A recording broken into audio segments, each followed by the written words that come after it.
So guys, in this quick video, I'm going to show you how to install Gcam on Galaxy S10 Plus, Note 10. So it also works on S10e and S10 5G. Just note that you're going to need to be on Android 11 and above. This Gcam work properly. Front camera is working and it is specifically made for Snapdragon, not Exynos.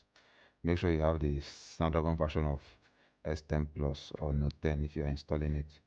And one thing I need to note here, I need to put out here that if your front camera is not working, go to settings, go to mode settings and change the viewfinder to YUV.